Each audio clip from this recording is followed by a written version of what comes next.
In the dirt means when you're leaning in your go-kart and you're almost touching your head on the ground. Here it comes! Do we want it to be not dusty? Yes. Monkey! Look at his hands! Spin about. It's an Ohio race here with Chris Schneider. My bad. Good run. No meat. Steady hand. Must get the win, must get the win. Ooh. Welcome back to the Lickin the Dirt podcast, episode 6. I mean, it's crazy how quickly this whole deal's flying by, man. We're already on episode 6. Yeah, I know. I didn't think we were going to make it this far. What? You thought we were going to be a crash and burn? I thought it was a one and done. I'm not going to lie. No, we're locked in. We're dialed right now. We have a very special episode 6 planned for everybody today. We have a driver of the 02 Rush Late model. He's raced everything from go-karts to Rush Modifieds. And like I just mentioned, Rush Lates. I probably missed something, but yeah. Without further ado, I'd like to welcome to the show Mr. Ben Easler. Ben, how we doing tonight? We're all right. How about you? Pretty good, man. We're hanging in there. So we're gonna have you on. We're having some questions for you. I think me and Chase got I don't know. We have a bunch of stuff. We have a history of being pretty unprepared. Yeah. Well, I'm glad to see you guys didn't crash and burn. Yeah, man. It's been pretty fun. We just started this whole deal I don't know. Well, 6 we've been weeks. doing them every week. So yeah, it's been 6 weeks. So it's going pretty good though. We're really happy with how it's been so far. It's fun too. We just get on here and yap. So hey man, let's get it started. So I got the first question. How did you start racing? You mean like go-karts or in the race? Anything. How'd you even get into just the sport in general? Well, my dad, he raced back when I was a little kid, and just growing up, going to the racetrack all the time. And eventually one day in the kitchen, he was like, "You want to race go-karts?" And I was like, "Well, yeah." And that's kind of how that started. There was really no crazy story behind it. It was just growing up at the racetrack and eventually just started doing it myself. I hear you. So it was definitely, would you say that it was something that from a pretty young age you wanted to do it? Oh, for sure. Ever since I could walk, talk, speak. Yeah, that's pretty cool. Ben and I have raced. We raced in karts together for 3 or 4 years, I think, at a couple different tracks. And then ever since, because you moved up for me. It was a shame when you moved up to the big cars, man. I got lonely in the go-karts. Chase, what do you got? First question for Ben. We'll just piggyback off that. How old were you when you started in go-karts, Ben? Probably 7. I think I was 7 years old when I started doing that. And nowadays it seems like that's a little behind the 8 ball. You know, my little brother, he's 6 years old and he's got his first race this weekend. And it seems like now you see all these kids are 4 or 5 years old racing these little go-karts around. It's just like, shoot, man. Yeah. Are you gonna mentor him up, your little brother? Yeah, I'm gonna try. I think there's a lot of good habits that he can take from me. I also think there's a lot of bad habits that he can take from me. So I'll do the best I can. Yeah, it's good. That's the best part about, you get these younger drivers, man. They can learn the good habits and stuff, and they don't have any bad habits. That's everyone. All these guys that I race with, they tell me it's like, well, the good thing about you being young is that you don't have any bad habits yet. But that also means that I'm stupid. So Exactly. We're learning as we go. But kind of talked a little bit about go-karts there. Now that you've moved in, I mentioned that you've raced the 2 Rush divisions, the Rush Modifieds and the Rush Late models. With the go-karts, how much would you say that racing go-karts and getting your start in go-kart racing, how much has that benefited you now that you're racing full-size cars? Man, there's so many pros and cons to starting in go-karts, but I think the pros definitely outweigh the cons. I mean, you get to start racing at such a young age. You get to learn, how to race. And I think the go-kart scene is awesome. I think there's a lot of really, really awesome racetracks around here. And especially, back when me and you were doing it, the competition was really good. So I think for me, transferring to the Rush Modifieds, it made that not as hard because those Rush Modifieds, they tend to drive straighter anyway. And especially in slick racetracks, it helps you to keep the car straight. Now, the bad habits that I've developed from racing go-karts, as Russ King would put it, too straight, too late. So I'd have an issue with not really bending the car in as I should, and more or less just being too straight, where in modified you can almost get away with it a little bit, but in late models you just can't. And I think Yeah. a big thing this year has been getting better on heavier track conditions. So, we went out and we ran against the supers at Mercer and then Ohio Valley, Muskingum. So we've been out a few times this year. And one thing that I think we've gotten a lot better at is on heavier racetrack and getting better at throwing the car and not, just trying to drive it in and just wait on it, Yeah. That was actually something I was going to ask you too, is, down the line, I was going to ask the differences between the two cars, which we'll get to that. But would you say that has like racing and go-karts from the modified to the late model, which one has it? Would you say your pros have been better? Have you noticed that the go-kart racing has helped the rush mod more than the late model, or is it just kind of a up in the air thing? Those two cars are so much different. It's so hard to try and compare. Probably the modifieds a little bit more because you drive them straighter, especially on bigger racetracks. So places like Pittsburgh, it's like racing go-karts almost. And especially in on slick racetracks, being able to keep them straight and keep your momentum built is such a big thing. And even in the late models now too.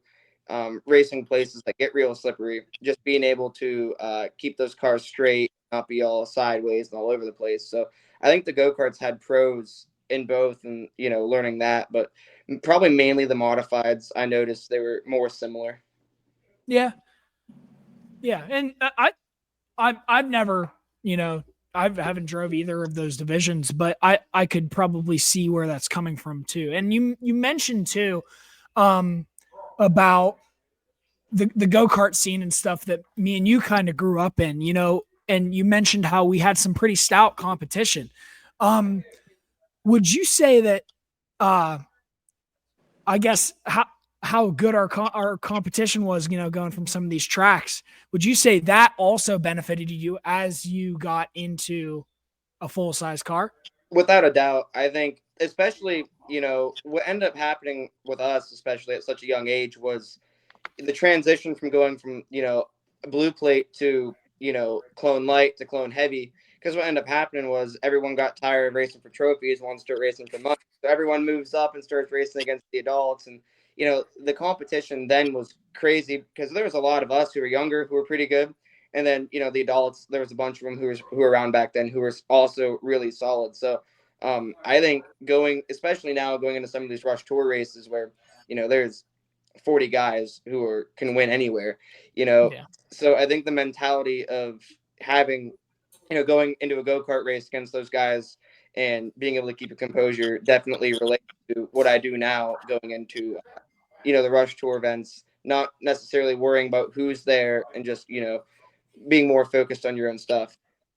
Oh man, I definitely, when I first started racing at Lockhart's and going into the 325 class there, man, there were a lot more adults in that division than I even thought there would be. I remember how frustrating it was because you have some of these guys in that division, man, and they're freaking junkyard dogs, and that's what they eat, breathe, and sleep is kart racing. And it was like, wow, man, these guys some of them were on a different level, and they were good, man. And that's how I kind of started to get out of it, because it was like, I can't keep up with this stuff anymore. But Chase, what do you got for Ben? Ben, are you an iRacer? Yeah, always on there. Oh, geez, Jake's gonna love this. So I got. Oh, do you want to tell him about it? Well, I got a question for him first, then I'll let you go into your spiel. So you mentioned that go-karts has obviously helped you a lot and move into the big cars and everything, but how much has iRacing also helped you make that transition into the big cars? Now, anyone who's listening to this right now who, races full-size cars or wants to start racing cars needs to get on iRacing. I'm telling you, transitioning from go-karts to a modified, iRacing was such a huge help. Now, obviously, you don't get that complete feeling unless you're in a $30,000 simulator, but even just sitting at your desk with your wheel and pedals, iRacing is so crucial to learning almost how to race. You know what I mean? The strategies behind it, the track changing, lines changing, racing side by side. And, what's kind of crazy is you wouldn't think that the spacing, of the actual cars themselves be that close to from, a computer to real life, but it's actually kind of similar. And it's freaky, but it's cool. And I think another big thing was throttle control too. On there, those slick racetracks, when I first started racing iRacing, that was, I was horrible on slick racetracks. And I think, learning and doing so much of it on the sim has helped me in real life. So definitely, I think iRacing is a tool that a lot of people use and more people should use. I agree with you 1000%. And now I can go on my little spiel. So I've been trying to recruit guys. I want to do sometime this winter, and I hope it comes out to be something. I want to do a big sponsored iRacing event. I want to get as many iRacers that are just in the area as I possibly can, and just have this massive, put a cash prize out there. You go win it. We'll do I don't know what cars we'll do. I don't know. I haven't gotten into any of the specifics of that, but I want to do something like that. Would you be interested in doing something like that? Oh, of course. Man, that'd be awesome. I agree with you. Back on what you were saying too. When I was getting ready to test the stock car at Knox a couple years back, I texted you, I texted Tyler Wyatt, some younger guys that were getting into racing, and I actually did resort to the night before. I was because I was so amped up about it. I just got on iRacing, and even like you said, some of the cars aren't exactly similar to what we could be driving, but just turning laps and in whatever car it might be, it helps you understand all the little aspects and intricacies that even you said. There's so much detail put into iRacing. I seriously agree that everybody that's young should have iRacing in their program somehow or some way. I think it can't hurt whatsoever, and I think it's awesome. You even get the competition aspect out of it too. You know what I mean? There's some stout guys on there, and it's fun too. Now sometimes I get pissed off on there a lot, but it's still a ton of fun, man. Tell you what, Ben, we're gonna have to run up some races. One thing, shout out to Evan Dawson. Me and him have been on there for years, and especially when COVID hit, we would run all those big league races, and we'd race against all them dudes who, are actually on there making money. And there was a point where we could hang, and it was a lot of fun. And not so much nowadays. Now it's more or less just for fun, or to get on there and race during the winter. But iRacing it's awesome. The competition on there is awesome, especially when you go into some of the big league races and a sort of deal like what you want to do. One thing I wanted to mention about iRacing too, I was talking about the spacing of the cars, and going from a center steer modified to a late model, the spacing on iRacing to real life, it's crazy how similar it is, and how the feel from iRacing to real life when it comes to sitting in the center of a car to the left, so that was pretty wild to me. Yeah, and actually, that's another question I kind of have too. Is iRacing not too long ago added the modifieds and stuff in, and and iRacing also has a limited late model.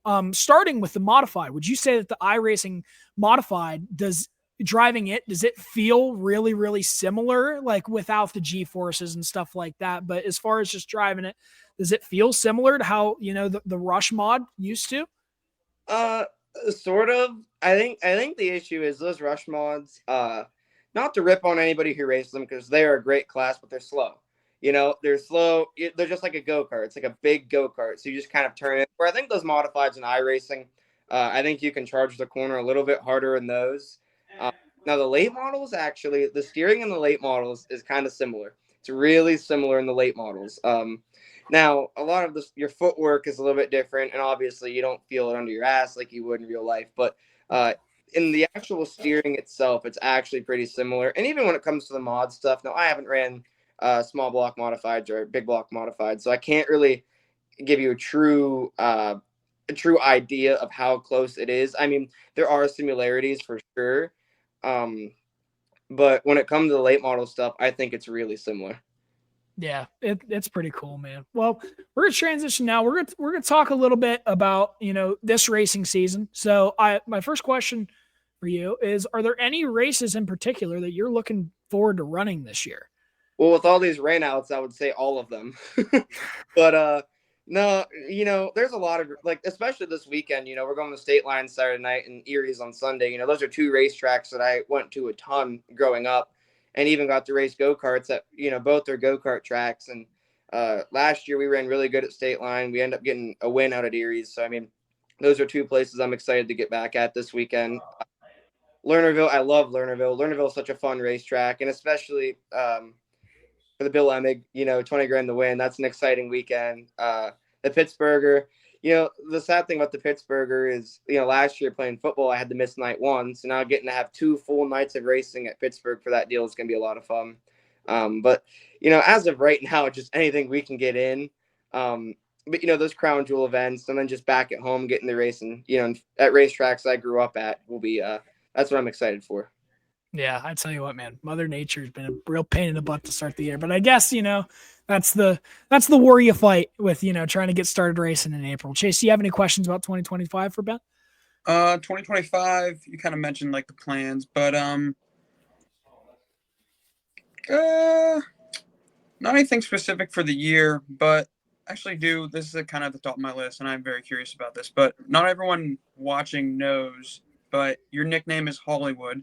And I do not know the story behind it, but I am very curious too. Why do they call you Hollywood?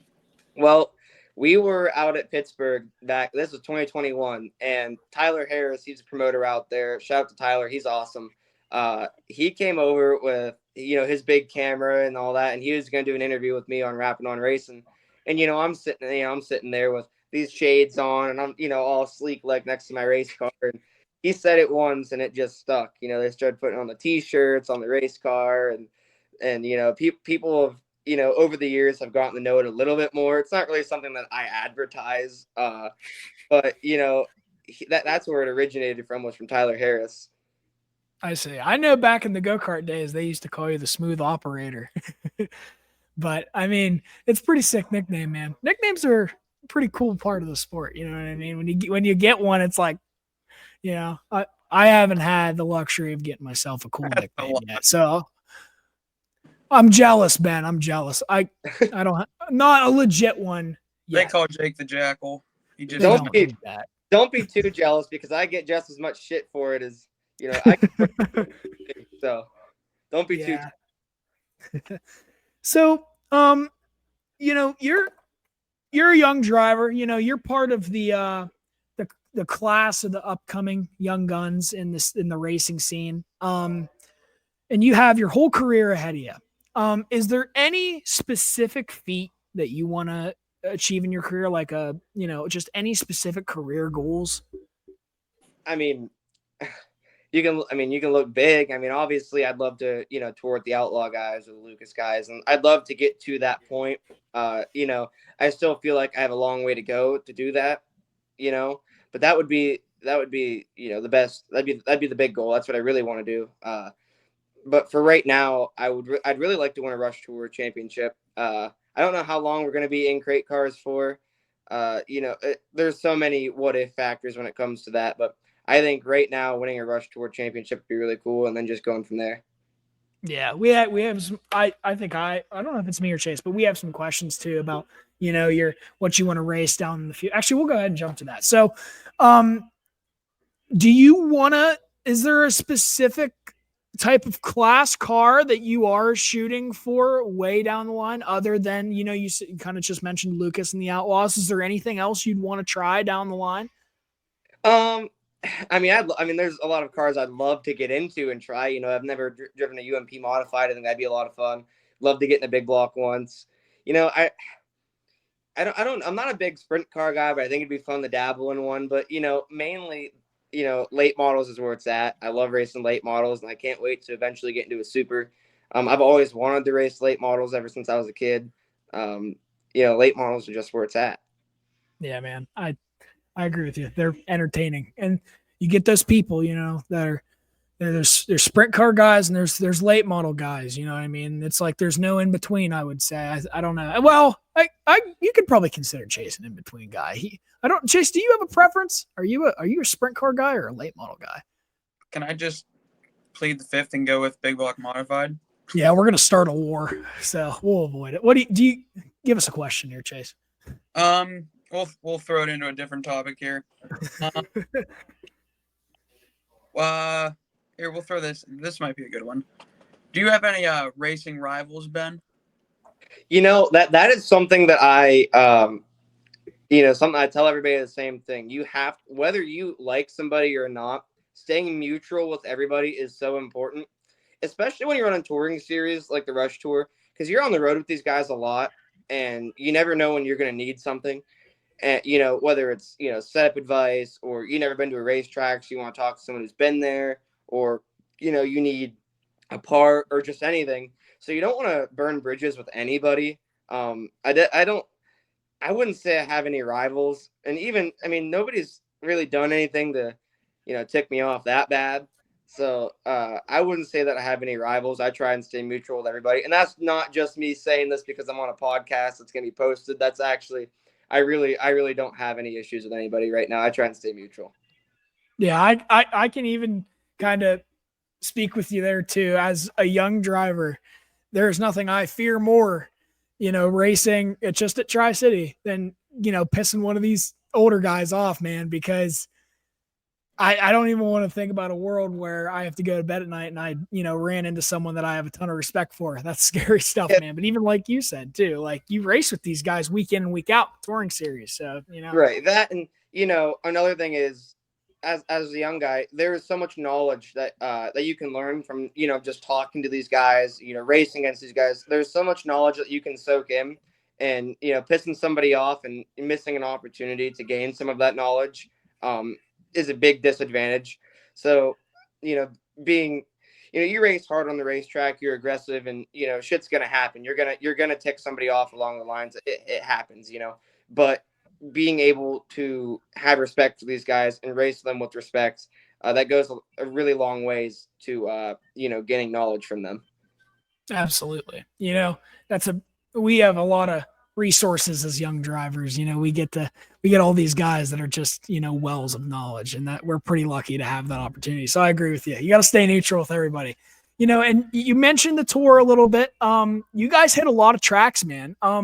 So kind of on that topic, is there a track at any point, any class, whatever, that you want to race at?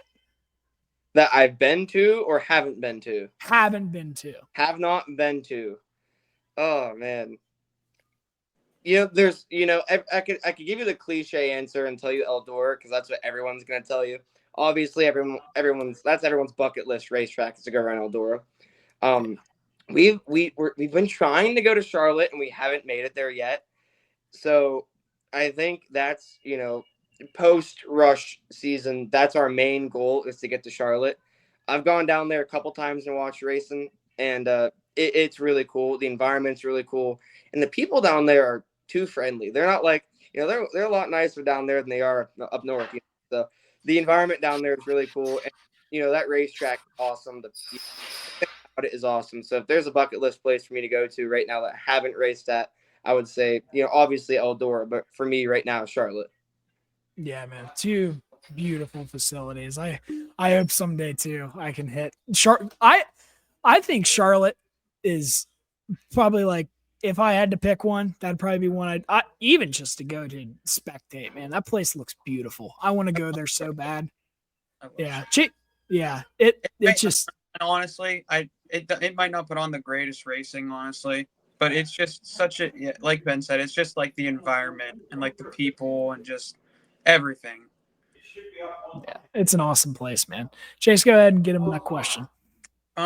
So number 02, is there a story behind 02, why you picked 02, or just random, or how come? Well, I'll give you as far back as I know. My dad, he ran the number 02, me growing up, and I always asked him where it came from and we had an old uncle who raced late models way back in the day who was number 02. Don't know how he got that number. I just know that's where my dad got it from, and I obtained it from him. Yeah. Numbers, man. They're an identity thing, you know. When I started, in the karts, I ran the 7J forever, and then I get into the full size car, and now I'm running a different number. We were talking about running 007 at one point, so they all come from weird little places. Well, let me flip the script and let me ask you a question. Why the number? All right. Why the number change? Well, okay, so I'm going to be honest. When I first got into kart racing, I don't think I was fully conscious yet as a human being. So, Are you now? what now? I said, are you now? Yeah. But I picked 7J just because Dad's 7W. So, like, my first, I start with a J. I was like 7J. I didn't want to copy Dad. I wanted my own identity. And then when I moved to full size cards, I really wanted to do something different. I came up with a lot of different things. I was texting Chase about it when I was getting ready to get the wrap done and stuff. 4 to 6 different numbers. There was like 19, 007, 7J, 07. 8W. Don't forget 8W. 8W. 8W was it was up there. But we ended up going with 07, and I talked to Dad about it too, because I wanted a letter in there, but I was like, I thought 07 just looked cool. I like it. I mean, I don't know. But like I said, it was originally going to be, before we went to 07, it was going to be 007, like the whole James Bond deal. Yeah. But we just made the switch after we got out of kart racing. Well, to be really, really honest, is because the end of my karting stint was so freaking out of control and so frustrating that I didn't even want to think about it anymore.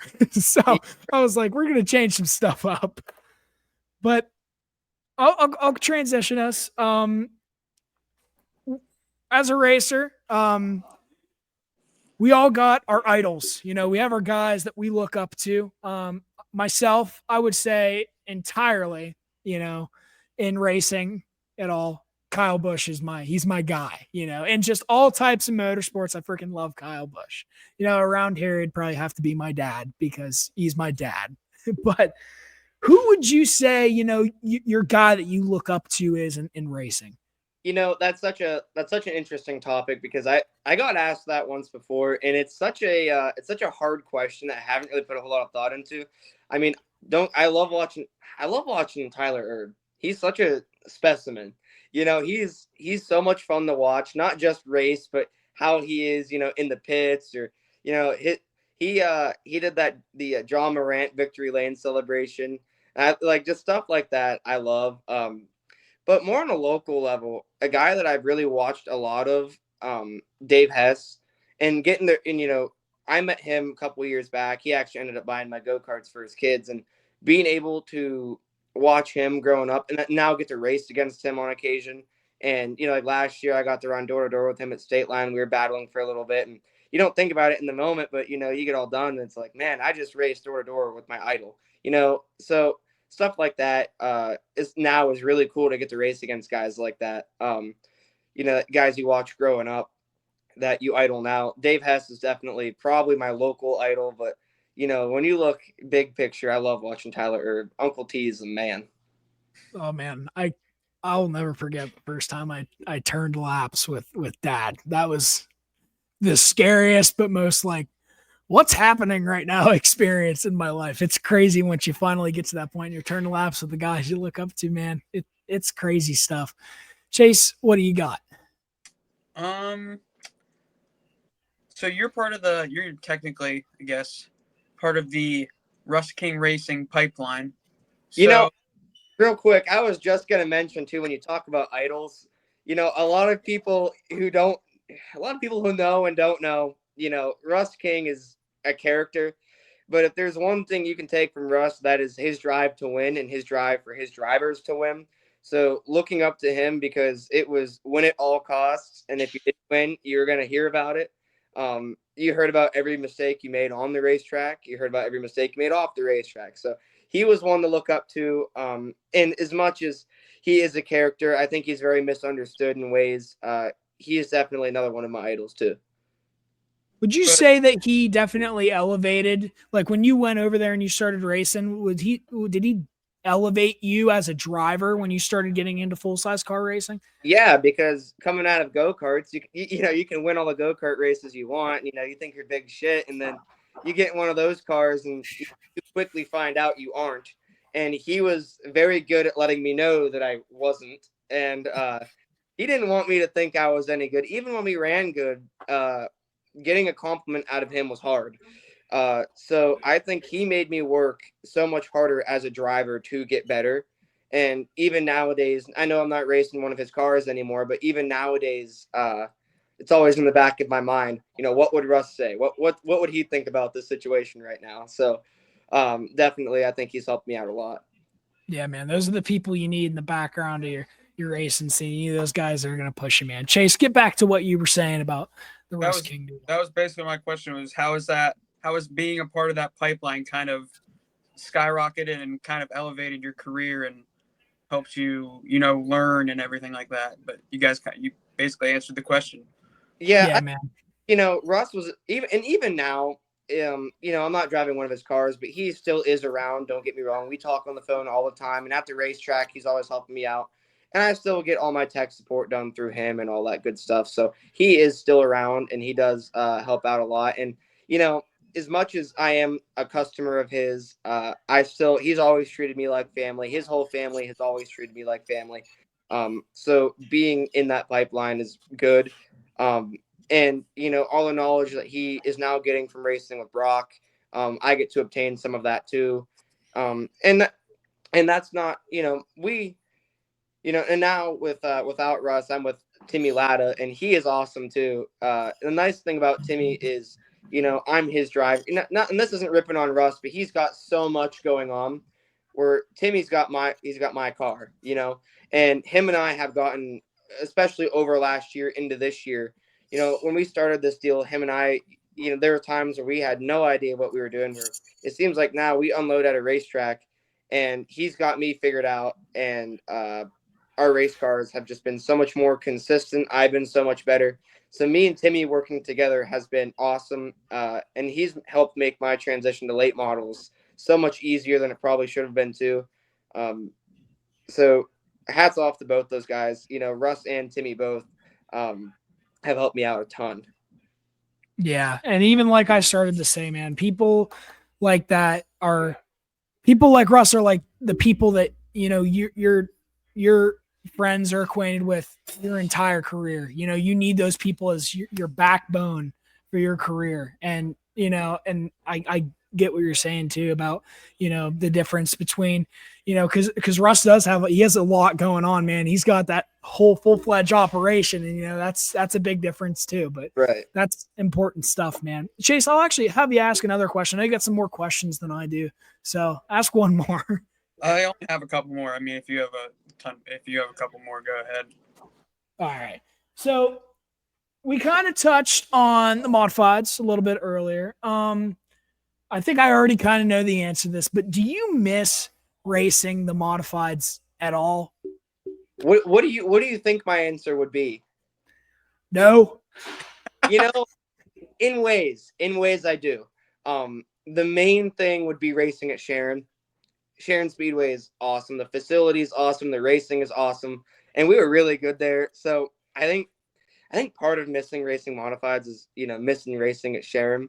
But there's a group of guys that we ran with, you know, with Chaz, Justin Shea, Tony Tattenhorst, Aiden Cipriano. I mean, JC Boyer, and I can keep naming, you know, naming names. Those guys were fun to race with, and fun, you know, every single week to go race with. And you know, as hard as we raced each other on the racetrack, you know, the friendships that I gained from being a part of that deal.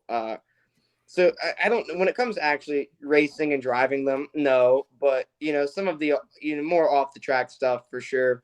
I do miss that group of guys sometimes, but at the same time, you know, you've developed a whole different world, and you know, racing late models with them guys. You know, it's a whole different group of people who are just as awesome as the last group. You know. Yeah. And you kind of touched on Sharon. I mean, man, I remember you were freaking good there, man. You'd see posts all the time. You were always doing good there, and that kind of goes back to the competition that you guys had too. I mean, there's some stout competition in that. You had your guys that were up there, and that probably raised your driving abilities too. Heightened your competition a little bit. I mean, that's just cool to hear. It's always cool to hear from different people too that we've had on, where the kind of where they're coming from, and the competition they've kind of messed around with. That's cool stuff, man. What do you think of Sharon as a facility? I mean, I think it's a beautiful place, but I want your opinion, because I don't think, you probably race there more in the modified, but I mean, looking back on it, do you like racing there? Sharon Speedway is my favorite racetrack, hands down. And not just because we ran really good there. I mean, we've had an incredible track record racing there. Sharon, the racetrack itself is awesome. It's always, glass smooth. You can move it's so raceable. You can move everywhere. And the racing there is awesome. So that part of it's really cool. And the facility itself is awesome. I love that, the grandstand, how it's all like one thing, how the concessions go underneath of it. And then the boxes up top, those are sweet too, if you ever get up in there. That whole facility is just awesome. And one of my favorite things about Sharon Speedway that you don't get at a lot of racetracks is the backstretch. Being able to go up to it, and instead of standing, in the middle of the corner and getting blasted in the face with a bunch of dirt, standing there on the backstretch, watching them come by like that, that's a really unique place to be able to watch racing. Not a lot of other racetracks are like that. Yeah, man.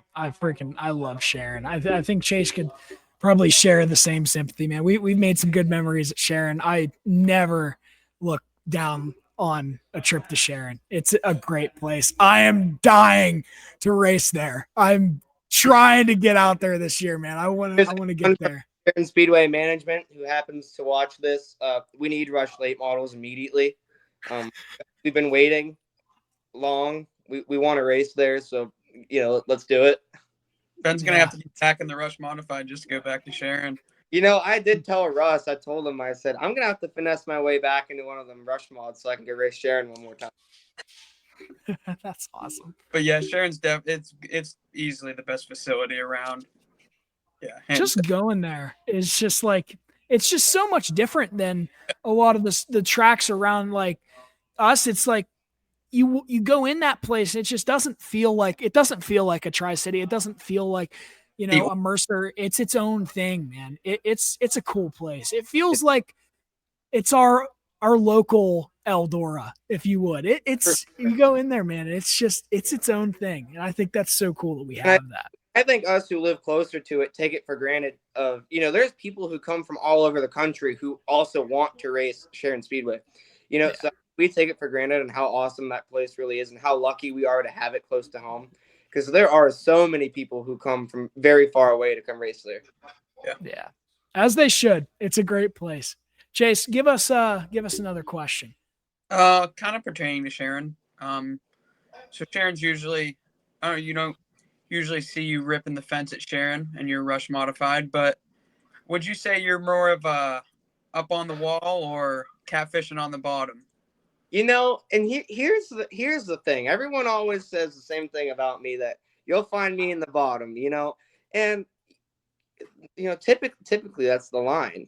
Right in crate cars, you're typically in the bottom. Now so I guess you could say, I'm catfishing around the bottom, but that doesn't mean I can't run the top. I want to make that clear. That doesn't mean I can't run the top, because I can. I've won races in the top at Sharon Speedway, beating off the wall, so, but I guess, in the crate car world, you're more or less in the bottom, but, I can run the top, just when that opportunity presents itself. Yeah. And actually, kind of to piggyback off of that, one of the, learning curves I've kind of went through so far early in my career is, adjusting to running the top side of a racetrack. It's different than running the bottom. Would you say that when, you you got started, was it a big adjustment for you? You know, now because like when you go from go-karts, it's like you're one line racing, man. You're in the black and you're just going. But like now you got two lines, you can pick and choose where you want to go. Was that a big adjustment? Like now you have all this other places you can go. Now I'm gonna spread some truth here. Not a lot of people know this. When I first started racing modifieds, you look up there and you're petrified of that wall. You know, because you don't want to tear your stuff up going up there, and you're not that comfortable in the car yet. And really, my first experience running up on the wall at Sharon, not you can say I was running the top. No, if you're gonna run the top at Sharon, you're on the wall. And my first experience having to do that was actually leading a race. I was leading down the bottom, and you know, I get the signal to move up, and it was sink or swim at that point. And I think having no choice, you're either gonna get up there or you're not, and you're not gonna win. So I think that for me, knowing I got to figure this out right now, or it's not gonna work out for me. I think it is different too, because you're so used to running the bottom, and I think there's a comfort level to being able to run the bottom, because there's some, it just feels like there's more room and stuff like that, where it does take a little bit when you first get into it to get comfortable running the top again. And I'm still on a point racing late models, where figuring out the spacing of the race cars and stuff like that and getting up on the top is still a little bit sketchy. We don't really run a whole lot of racetracks that have an outside wall. You talk about places like Lernerville, Mercer, Muskingum a couple weeks ago. We were running the top, and that's a sketchy thing too. There's a difference between running the top at a racetrack that's got an outside wall and a racetrack that doesn't. You can almost be more aggressive at a racetrack that has an outside wall, because if you charge in too hard at Lernerville, you go flying out of the speedway, and that's no fun. So I definitely think there is a big difference, and there is a learning curve, and there's there's definitely a trick to being able to run the top and doing it well. So, and I think a lot of us are still trying to figure it out.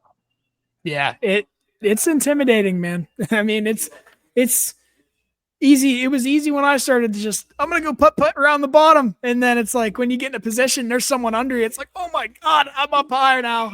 So it's like, it's pretty intimidating. Yeah, Jake got up to the wall one time, or not even up to the wall. Jake got up to the cushion one time. Then the car fell apart. It was, well, dude, there was one night they had this freaking massive cushion, and I got up there somehow. I don't even know what happened. I don't know what I was thinking.